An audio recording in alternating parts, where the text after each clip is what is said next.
Why Chicago? Is it just because that was where the studio was? That was where his studio was, yeah. So we slept in there, in the studio, slept behind the drum kit, in the tracking room.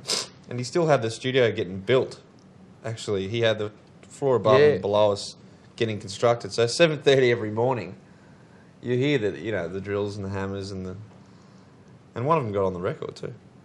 The working man got on the record. Yeah. In what way? Oh, he's drilled.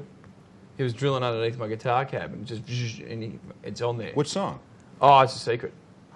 Okay, I'm gonna have to go back and get the CD and listen really carefully. Is it obvious? Yeah, it's sort of you need headphones. You can't. Yeah. Because a lot of it when we're mixing it, and mastering and all that, you'd listen to it through speakers a lot. You'd spend a little bit of time in the headphones, and then because you want to hear on every different format to see how the album's sounding. And then, but yeah, when we were on the plane over, it's just like on the headphones, just trying to learn the song, and then sounds like a drill. Hang on a second, what was it? Was that just turbulence? No, it's a drill. Then when we landed, double checked, it was definitely a drill. This is the master version of the album. You can't go back now. They've already pressed copies of the album. So, but it's actually in a really good spot. It's sort of a musical spot. So it works. Yeah, he might have been just thinking at the time, because he'd heard us play the song, tracked it, because we're all playing live. He's already heard us play it, 15 times. He's going, I don't know what to do with that little bit. He's just going, there. And then it's worked. Well, you see, sometimes that kind of stuff really works for you. I mean, the whole lot of love thing with the print through on the tape. Yeah, there you go. That was an accident. Yep. And you get this weird echo with Robert Plant wailing away, and it makes the song. Yeah. Oh, that's cool. Yeah. So I guess the bubble continues for the next little while. You'll be on your bus of death for... I really wish I hadn't. You have to get some sanitizer. We got some over. Oh, look here, you got 2 bottles of. Can you just toss some of that stuff over here for all of us, just in case? Not to. I got to go to Norway in a couple of weeks, and the last thing I want to do is kill Norway. Kill Norway, yeah. Here, would you like some? Oh yeah. No, yeah, there you go. Okay, well, we'll just leave that there, just in case. You just never know. So. On the road again for, I guess, well, the album cycle's, I guess, about 2 years now.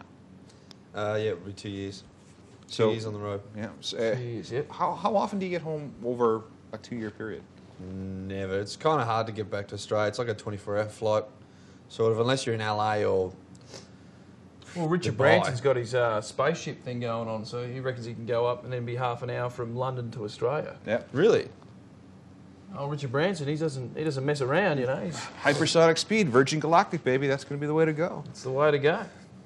I mean, I don't know why they didn't just tunnel straight through the middle and stick one of those monorails that just run at 2,000 kilometres a minute. Don't see why There not. you go, Joe. You can start doing transit. Well, what we can hope for with this record is that it sells enough copies you can at least fly business. Yeah, well, that'd be good. Nice. Because there's nothing. I mean, I've done the Trans-Pacific a bunch of times, and I hate it. In economy, yeah. What airline do you fly? Well, whatever we can get. Whatever's cheaper. Whatever's the cheapest, you just get, in the cattle class, and you get back there, and it's always fun. Thing is, I've heard that once you do business, you don't go very back. hard to go back. It is because. Oh yeah. I once cashed in all my points, like 200,000 points, and I had to go to Singapore. So it was business, 19 hours from New York to Singapore nonstop. When the plane landed, I didn't want to get off. I had my own little butler. They were serving drinks before we even left the gate. I had this seat that went back to this huge bed. I mean, the only thing that was missing was like happy endings from the... It was just amazing. Yeah. Exactly. And then the next time I had to go, it was economy, and I was like... Yeah. Well, we take Valiant. Well, we do have a major supply of the Rock Dock kit. Mm-hmm. So we just hit the Valiant before we even get to the airport. But being we're brothers, you don't want to catch us when we're fighting over the Valiant on an aeroplane, because that can be quite a sight for the passengers. Is it actual Valium, or is it another... It's Valiant. Okay, because... Yeah. Did you ever hear the story about Peter Buck from REM? No. He took a sleeping pill on the way from Seattle to London. So it's a long flight. Popped an Ambien, a couple of glasses of red wine. He wakes up in London in jail because he went into this automaton state where he threw yogurt at the flight attendant and turned over a trolley car, and they, ended up having to it was an air rage thing. He didn't remember a single thing about it. So there was he was arrested in this big court case, and Bono came and gave like a character, a character statement about the guy. He ended up getting off, but I'm telling you, don't have wine with your Valium because you'll end up like Peter Buck. Wine. I see. That's interesting. Might give that a try. It sounds like fun. Well, it's good to have you guys here. Good luck with the record and the rest Thanks of the things that you're going to be for having doing. us. And hopefully next time you're here, it'll be warm again. We're going to be in a new building, so you're going to love our new place. Oh.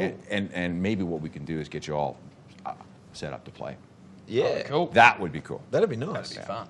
All right. Well, thanks a lot. Thanks, mate. I'd shake your hand, but I don't. I got this.